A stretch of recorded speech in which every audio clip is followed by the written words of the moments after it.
vital and optimistic society. Yet Australia's oldest and biggest advertising agency didn't start when the country was on a roll, it started when the world was on its knees.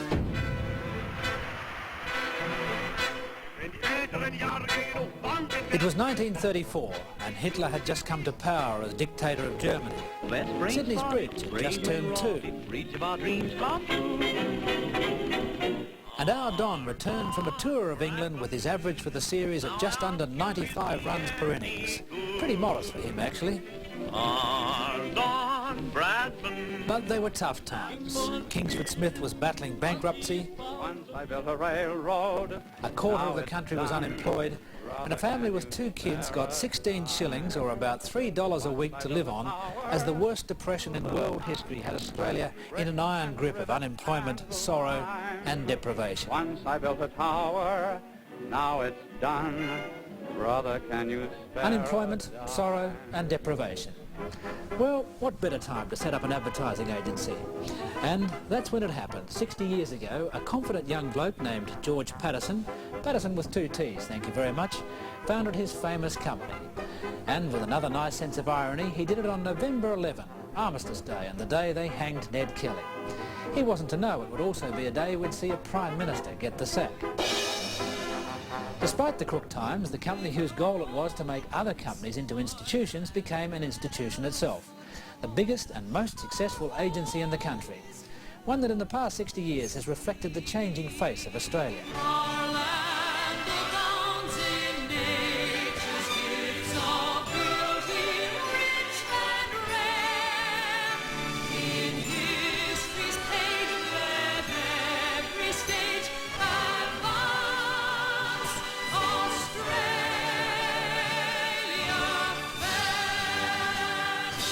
It's a great life if you don't weaken, you're a great guy. If you won't weaken, if you don't lose heart, the hardest part is the first 100 years. Sydney in the 1920s, booming after the First World War.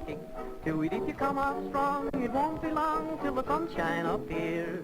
The war had given Australia its own identity for the first time. We could stand up and take it with the best of them.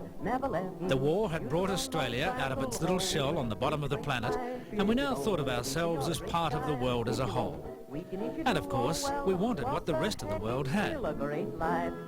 Prime Minister Billy Hughes strutted the international stage making an ass of himself. No one took any notice of him, but at least he was there. And according to George Patterson, it was the success of his selling of advertising and this famous book of cartoons about Billy Hughes which set George on the road to establishing his very own company. He learned quickly that simple, strong images were powerfully persuasive. And he learned quickly too that film and radio were the key to the future of selling.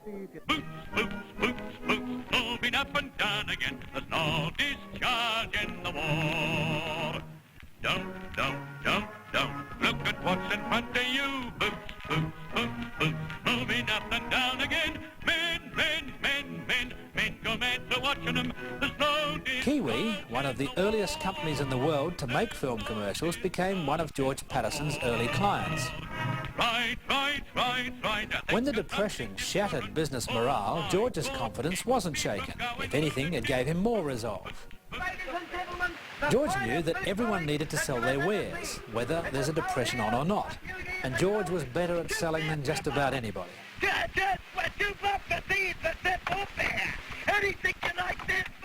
What a welcome caller in the hot weather is the Iceman, bringing health and comfort with every block of ice. Advertising in the 30s was less sophisticated than it is now. Life was simpler, and so were the products. Why is the repairman always in the house? It won't be long before they get rid of that costly electric refrigerator and install an economical ice refrigerator. Because ice never breaks down. Ice saves Ma heaps of worry. Ice means kitchen comfort. Ice saves more than it costs. Ice saves food waste. Ice means safe food. Ice saves doctor's bills. Ice means nice food. Ice does not dry out the food. Put ice in with a drop of the doings. Keep everything nice.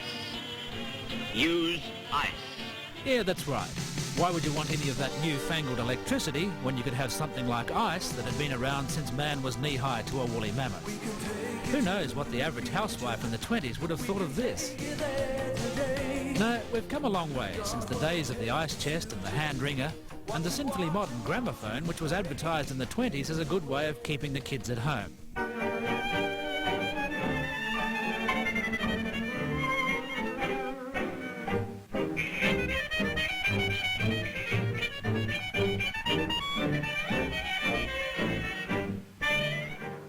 The 1920s were simpler times, they were harder times, and they required some hard selling. But, as we'll see soon, they spawned some of Australia's most famous stars.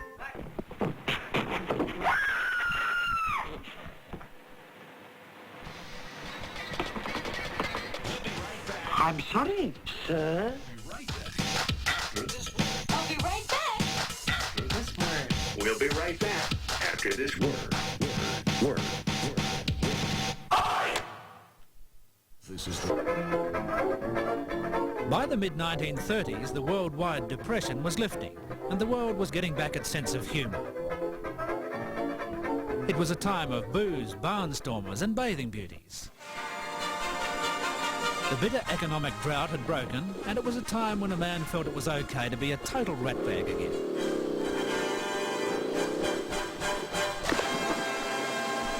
For George Patterson, it was the time to go for it. He decided he'd go anywhere to grab clients, travelling all over the world dozens of times. He'd knock on the doors of head offices in Europe or America, convince them to give him their business in Australia, and come home with the client and the approved campaign in his back pocket. Of course, he got a few knockbacks, but there weren't too many of those.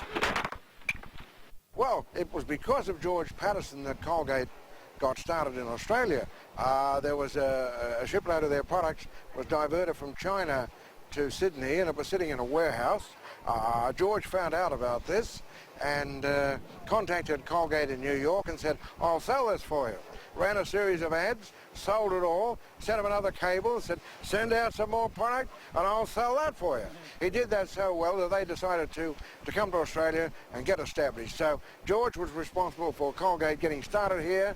Colgate never forgot it, and we with in partnership with Colgate Palmolive, just like that, from those days, back in the early 30s, right up till about 1987.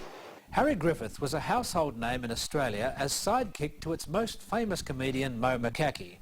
When Mo said, cop this, young Harry, it was Harry Griffith who copped it. Hey, Dad, there's a young lady at the door. A young lady, the little trimmer. Pronounce her, Harry. Go on, open the door and pronounce her. Miss Olivia Shakespeare. No, don't move. Just stand there. Oh, but how wonderful. Just like the three witches from Macbeth. Strike me lucky, did you hear that? She said I had clean bitches and bad breath. George Patterson was a firm believer in radio, but so were rivals like J. Walter Thompson. Together, their products and the shows they sponsored dominated the medium. Oh, Jill, it's so good to see you again. Kiss me, darling. Jim, dear, Grant phoned me this morning. Grant phoned you? What about? About a lot of things, Mr. Saunders. I told you I'd get you, and here it is. Stop him, Jill. He jumped through the window. Are you all right, dear? Yes, I'm okay. There he is, right ahead. The big blue sedan. If I could only get close enough, I'd have a putt at it. Well, be careful, Jim. This road's none too good. Never mind, it's all or nothing. Look out, Jim. He's got a gun, too.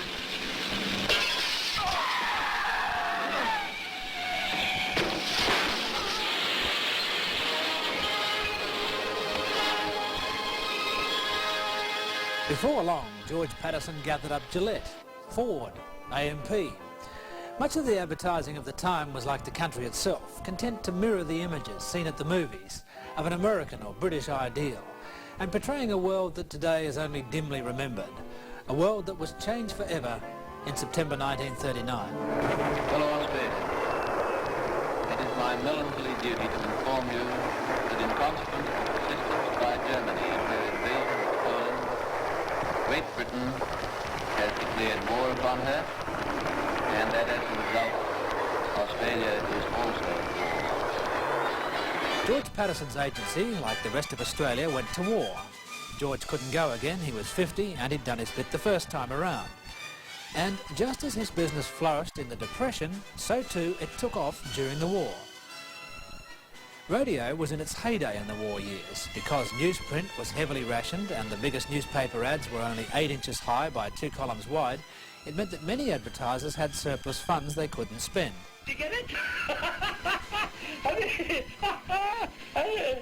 George said, why not use that money to create our own radio shows that our clients actually own? So was born the Colgate-Palmolive radio unit that became simply huge. Right up close. Your name? Corporal Challen. Corporal Challen? A nice little question for you, one that I think you'll like. Can you tell me the exact length of the Sydney Harbour Bridge? Yeah, 1,762 feet 11 inches in cold weather. Tell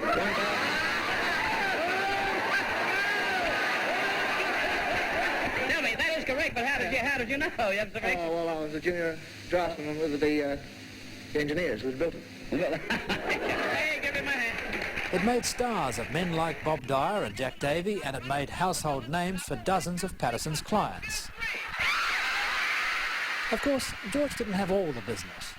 During the war, he was at a cocktail party with the ministers of the Commonwealth government, and the war was a serious business because we were coming second, 5 years out of the 6th. And he was at this party talking to the ministers, and the minister said, well, Mr. Patterson, what do you think of our government advertising for the war loan bonds? George said, it stinks. Well, what would you do that was better? Well, he said, this is neither the time nor the place to discuss it. Set up a meeting. I'll tell you what you should do. The stuff that you fellas are doing at the moment wouldn't sell a cold bottle of beer in the Sahara Desert. So they set up a meeting. George rushed back to the agency, rang Jack Davy, said, get down here quick, Jack. He said, I've just told the government their advertising stinks. They want to know what I could do that was better. You got any ideas? Whatever they did must have worked. They finished up raising tens of millions of pounds in war loan. Despite his bold business ventures, Patterson himself was a conservative man, old-fashioned and a stickler for protocol. He was Mr. Patterson, underlined. Only 2 people in my area of the agency could call him George. One was the managing director of Colgate-Palmolive, and the other was Jack Davy, who was director of radio productions for him. But he was also fair. During the war, he made sure that every one of his employees who went to war or did war work had £1 a week put into a special bank account that he'd set up for them, which they knew nothing about. When they returned from the war, many of them were delighted and surprised to find that this little nest egg could mean the deposit for a house. At the war's end, George was now a trusted advisor to the government. So much so, he was given the job of organising Sydney's victory party. This is a very happy crowd. They're mad with excitement.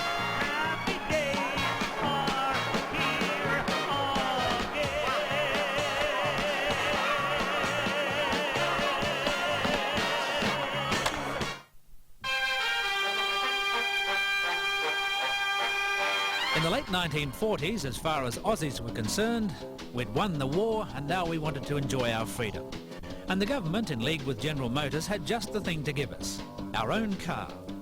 In 1948, not surprisingly, when the government commissioned General Motors to build Australia's car, it was George Patterson who won the business to advertising.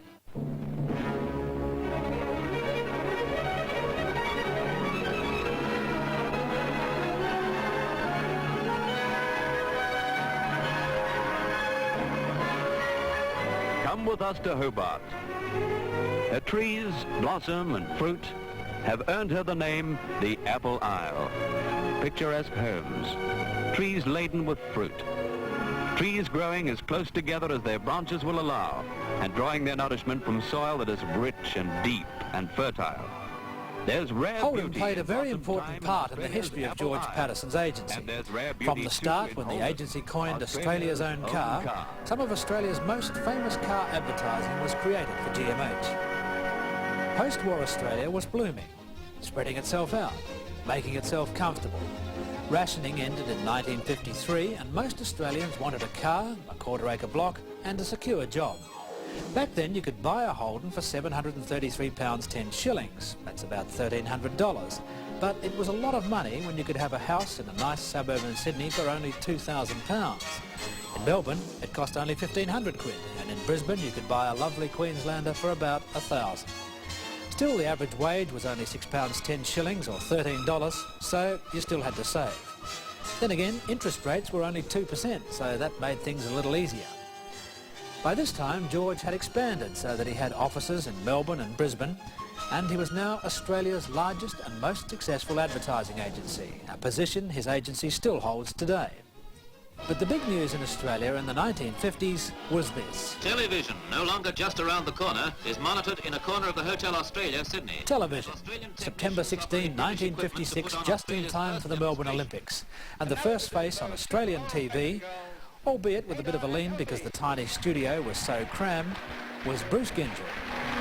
Good evening and welcome to television. Freddie Brentnell was the cameraman. I remember him kept saying, can you move over just a fraction? I haven't got you fully in shot.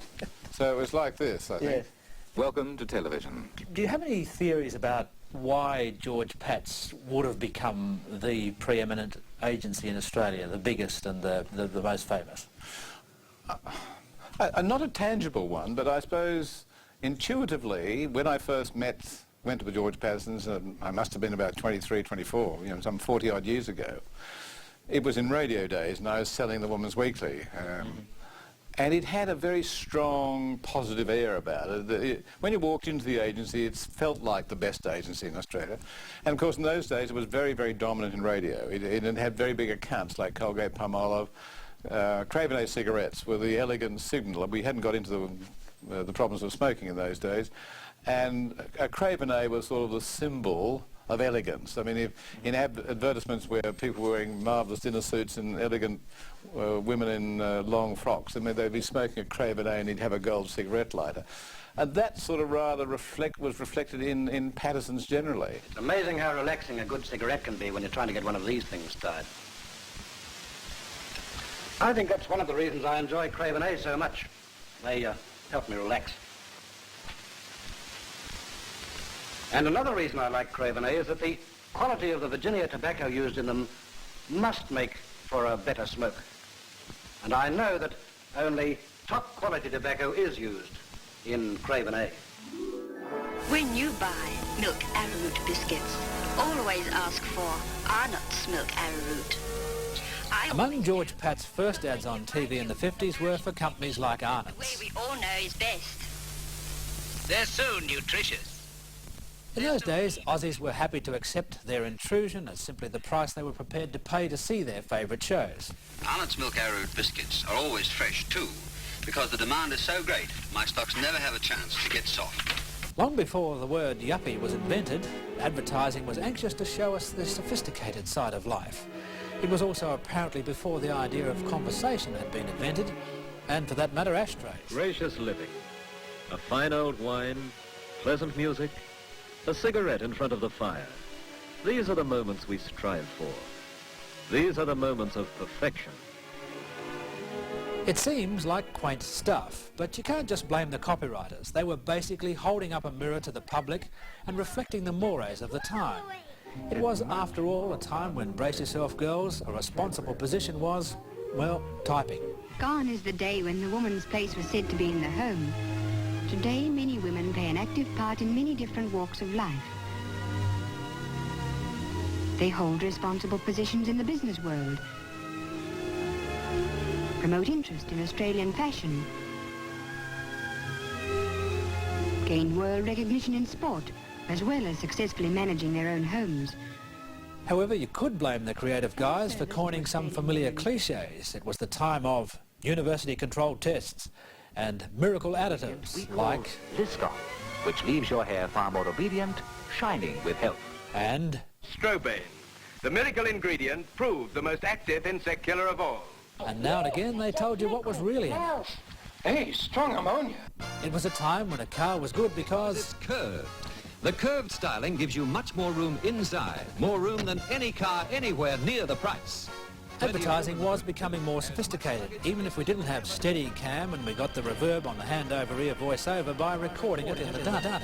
Shaped by the rugged wind and the powerful sea, the oldest of continents. with elemental beauty and power that's the perfect setting for the new 1966 Turbo Smooth Holden. It was turbo smooth, whatever that meant, and the only thing the car didn't have was a turbo, but we loved them. It was a time when a Kingswood with a tennis ball on the tow bar was every man's dream, and as for a Monaro, oh, king, gas, fab. You are in the future, now, in the new Monaro, just released. It gives you now what other cars wish they could. Like lines that get better looking every minute. Like a new optional all-Australian V8 engine with big, lazy power that drives these wider track wheels wherever you dare to go. Of course, flogging indigestion tablets and soap powders for half a century is not always the most fulfilling job in the world, so you could forgive the account directors for a few in-jokes here and there. The big bat. Nice girl, but what? But needs Odoronu.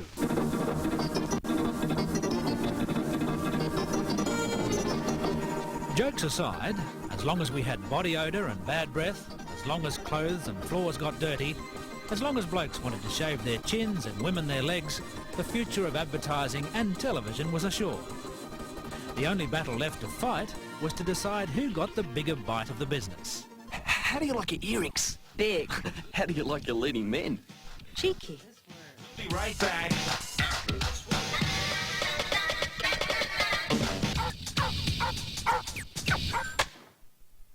Write your own pieces, Barry? It's true, doesn't it?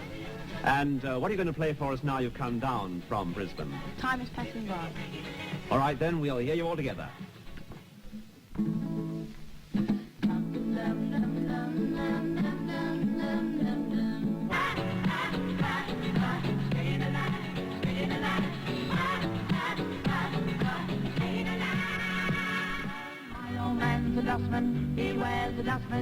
The swinging 60s. It was a time of sex, drugs and rock and roll, and of course, selling. Youth, seen and not heard in the 40s, kept under control in the 50s, broke out in a big way in the 60s. And when the day is over and all the circuits meet, you go down to the surf club to dance and stomp the beat. And when the Kids now had big spending power, and for advertisers it was a fast, furious and fickle market. One year's high flyer was tomorrow's turkey. With the arrival of the 60s, George Patterson handed over the reins of his company to others. Hello, Hubert. Remember me? It's George Patterson speaking to you from down under in Sydney, Australia. He'd been an advertising legend for a long time now, a quiet, serious man and not one for the limelight. He died in 1968, and the book he wrote about his life says it all. Its title was Life Has Been Wonderful, and typical of George, all proceeds went to the Red Cross.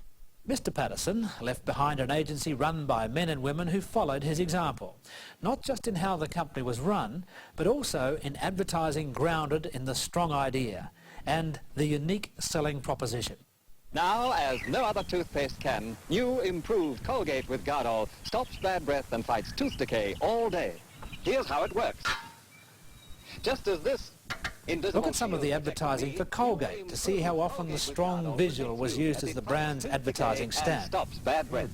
Why wouldn't you be confident in a company that had such a confident ring about it? You've got the Colgate Ring of Confidence. She's having a wonderful time, then suddenly romance fades away. Bad breath was the bubonic plague of the 1950s, but not quite as serious as yellow undies, and the clients and companies spent billions trying to corner that market. Fabulous fab. The only thing I don't believe is that bit about lemon charge. I say the only thing I don't believe... Believe us, new fab is lemon charged to whiten. And the secret wasn't always to get an ad the public liked. Ripper, Rita. I know the way to a young man's heart. Here's a famous ad man named R.R. Walker, who in the late 1950s was George Patterson's Melbourne manager. We believe it is more important for people to buy your product than it is for them to like your commercials. In fact, when we hear people say, oh, we like that commercial, warning bells start ringing in our minds. When they say they love them, we're really worried. The technique of ads that attracted so much attention they could eventually drive people mad also attracted the attention of the biggest names in the media business. In the advertising world, George Patterson's is the establishment. For the last 50 years, they've managed to convince you to part with millions of dollars for dog foods, deodorants, detergents, you name it. So if your kitchen has ever been hit by a white tornado or your clothes have been lemon charged, then you owe it all to this place. Mrs. Marsh, glad you could come. Hi! I've been looking forward to staying overnight with the boys. And if ever there was one woman who more people loved to hate than any other, it was Mrs. Marsh. But she sold a hell of a lot of toothpaste. Somehow the little busybody had a piece of chalk and coloured water no matter where she was. The fluoride in Colgate Fluoriguard gets into the enamel surface, like liquid gets into chalk. And then there was Madge the manicurist, who was always marinating someone in a dish of detergent. What have you been doing? Mixing cement? Have you ever tried Palmolive dishwashing liquid? For softening hands. Dishwashing liquid? Dishwashing liquid? Dishwashing liquid? Oh, sorry. Dishwashing liquid? No! Well, softens your hands while you do the dishes. Madge is actually that wonderfully jolly soul actress Robina Beard. I was doing Madge for nearly 20 years. And we did 3 the first year and 3 the second year, and then we did 2 or 3 every year after that. So if you add it up, it's about 50, something like that. 50 commercials. That's amazing, isn't it? You're soaking in it. Dishwashing liquid? You know you're soaking in it. Dishwashing liquid? You know you're soaking in it. Dishwashing liquid? You're soaking in it. Relax. You're soaking in it. You're putting me on. Good things always last. Look at me. How much did it actually affect your life? Because you're an actress and a dancer. Did it tend to take you over a bit? Yes, but my whole life in the theatre has always been as a comedian, so it really didn't stop me doing things that I love to make people laugh. That's the thing about my career that I enjoy the absolute most. I suppose the big question is, if they came to you now and said, well, Robina, we want you to be Madge again, would you? Yes. I like being recognised. I'm a ham. Madge the manicurist, Mrs. Marsh and Rita all served their purpose and became national institutions in their own right. But as Australia came out of the 80s, there were new markets and a more sophisticated consumer who responded, indeed demanded, more sophisticated advertising. I think the days of intrusive advertising, like Rita and the other representatives, probably passé in the sense that viewers can be very selective. The remote control's got a lot to answer for in the sense they can zap us in 2 seconds. I think we've learned over the years they actually have to like your message as well. That's the big difference between that sort of advertising and the work we are producing these days. The cut-through is still necessary, but we need the likability. Coming up, something that no one's ever argued about. Sex sells.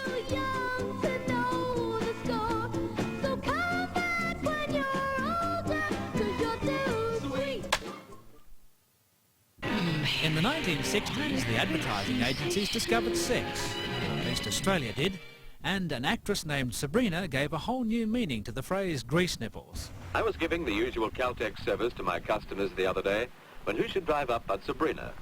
I recognized her at once, and she recognized me too, and asked me were the Marfac TV demonstrations I do real. I straight away invited her into the office. My, this fry pan really is hot.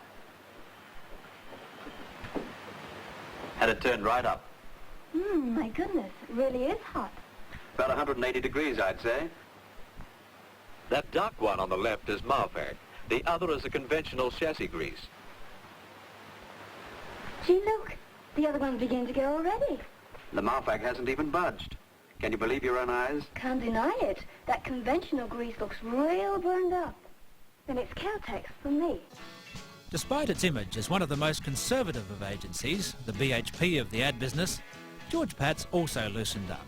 And just when you thought it was safe to go back into the water, the copywriters discovered that even what came from cows was horny.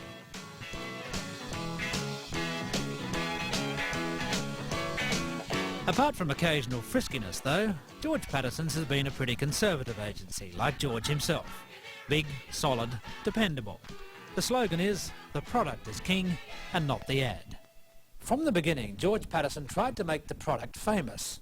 But he found that sometimes the best way to do that was to use somebody famous to start with. You need something as powerful as Ajax powder to get right down to the dirt and clean up after you. Just look at that buff! Oh, you dirty old man! Ajax will fix it, Harold. It's actually still one of the most powerful devices in advertising. We've had tons of experience way back, say, from Jack Davey through to mega stars, international stars, and they're still very, very relevant, very powerful. Probably the most powerful experience we ever had was with ABBA for Panasonic. I was fortunate enough to go to Sweden for 2 weeks and help make those commercials. Bright-eyed and bushy-tailed, there I was with the greatest stars in the world. And they actually turned the Panasonic brand around in this country, remarkably successful. So certainly the star is all-powerful. There is so much more to national. So much more than just the many, many things we make believe. This is murder. Come here, customers. You know, I don't know why people... I lost 5 kilos in 1 week. Hey, Dal, almost finished. Chop some wood for the barbie, will you? And as years go by, we'll still be there to work and care and see you make. You could be part of Woolworths, a great Australian success story. Hi, Mum. Really, it's a wonder you can't get them on prescription. But I can fix that. Very, very.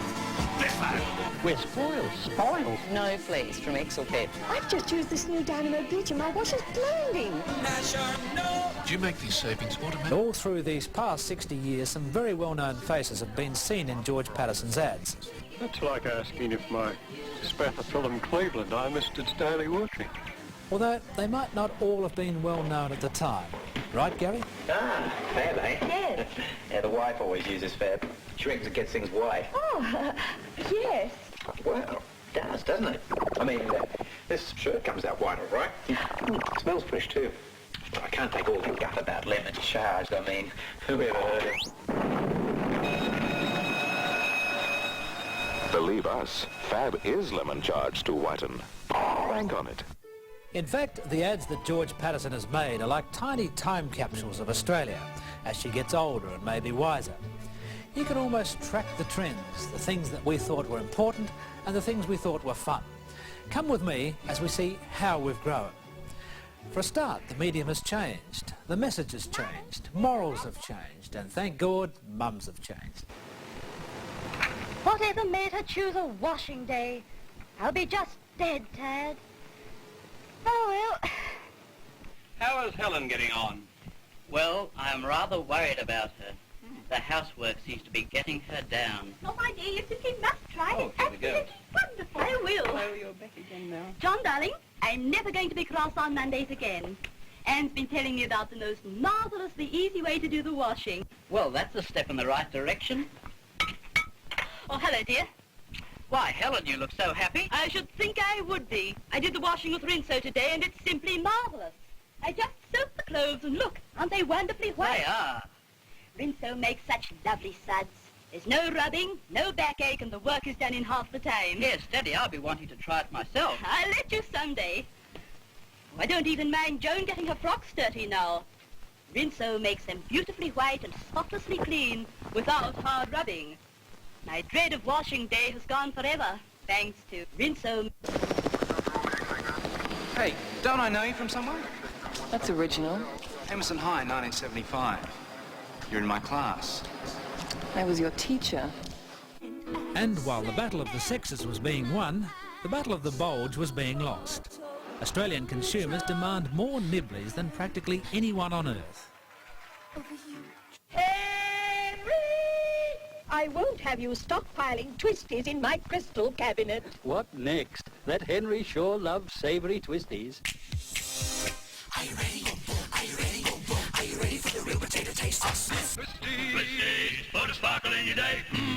Susie loves Bluey, Louie loves Flo, Bubsy loves Pogo, Miss loves the bow.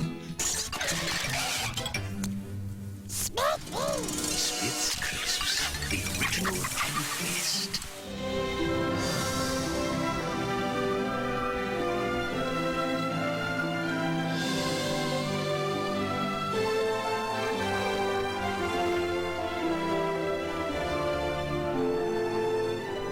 Oh, and by the way, in case you're wondering, it's all done with wires suspended from the ceiling.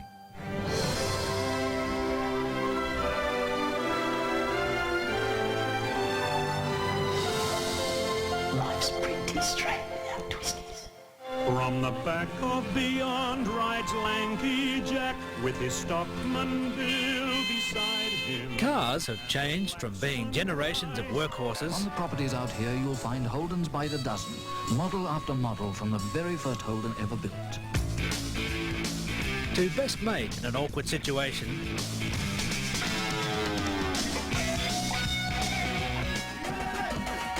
to cars that knock spots off the opposition, to the quiet and well-composed suburban machine. Plenty of room in the boot too, as much luggage space as you'll ever need.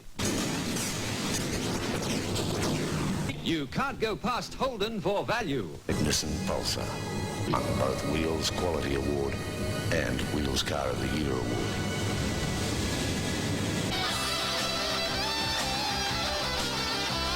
The great way to move is Holden. There's change in the air.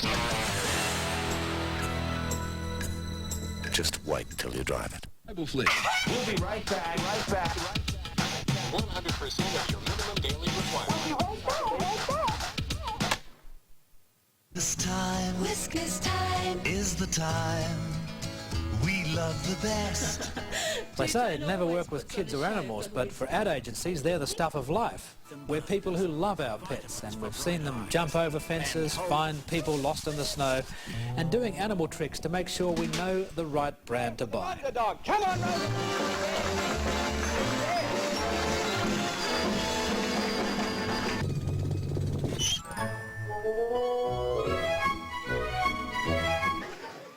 Rover? Oh, he's...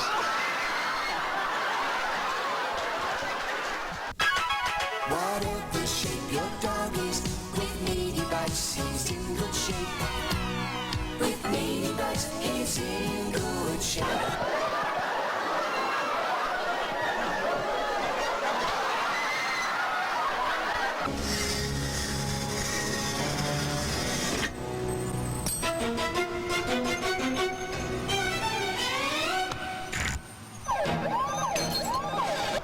Ladies and gentlemen, you obviously know what is going on. And while we love our pets, we love our beer, that most Australian of drinks, maybe a little bit more. And in any situation or any location. All over Australia, there are people on the move. Everywhere you go, the feeling shows. Foster spreads the fame in the land of the Southern Cross. The land of the Southern Cross. Times of good cheer and a cold glass of beer were more than enough for a hard-working man.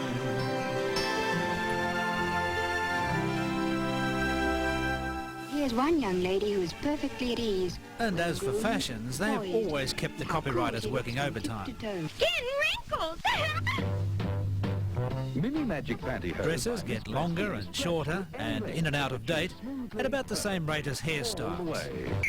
Hey man, have some twisties. Of course, Australia is a rapidly changing place, more multicultural than ever. And the famous Memories commercials have been the most awarded television campaign in our advertising history. My husband struggling with a bunch of suitcases, my little child on my hands, and all of us being pushed up the stairway. And I remember always looking back and seeing my mother and father crying and sort of blowing their noses with their handkerchiefs. When you're thinking of home, go home on the telephone. Master Leah, Sometimes advertising plays with the past. Sometimes it follows trends, sometimes it leads, and then leaps well into the future at the cutting edge of technology and computers.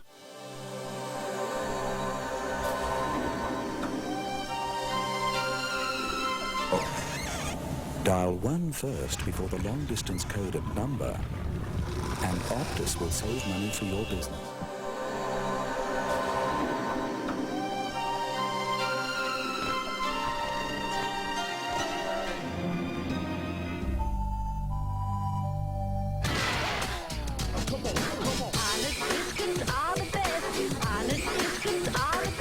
Freedom Select Deluxe. And more, much more in fact than you'd expect from a normal bank account. No wonder everyone is warming to Freedom Select Deluxe.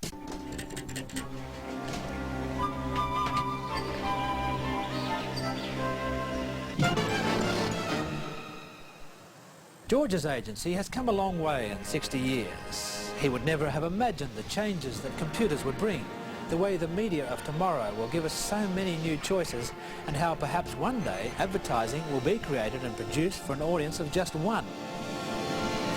Fill her up, thanks. No problem. Well, there you go. It's all okay. Thanks a lot. Clear. Have a good day.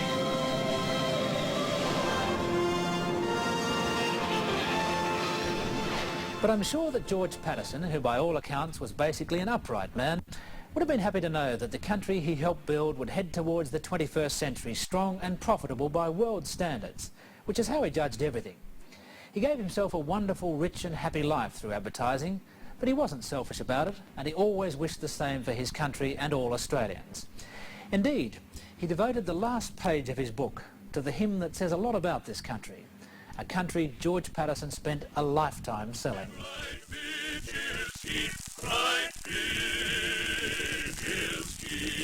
I love a sunburned country, a land of sweeping plains, of ragged mountain ranges, of droughts and flooding rains. I love her far horizons. I love her jewel sea, her beauty and her terror, the wide brown land for me. Core of my heart, my country, her pitiless blue sky. When sick at heart around us we see the cattle die. But then the grey clouds gather, and we can bless again the drumming of an army, the steady soaking rain. Core of my heart, my country, land of the rainbow gold. For flood and fire and famine, she pays us back threefold. Over the thirsty paddocks, watch after many days, the filmy veil of greenness that thickens as we gaze. An opal-hearted country, a willful, lavish land. All you who have not loved her, you will not understand. Though earth holds many splendors, wherever I may die, I know to what brown country my homing thoughts will fly.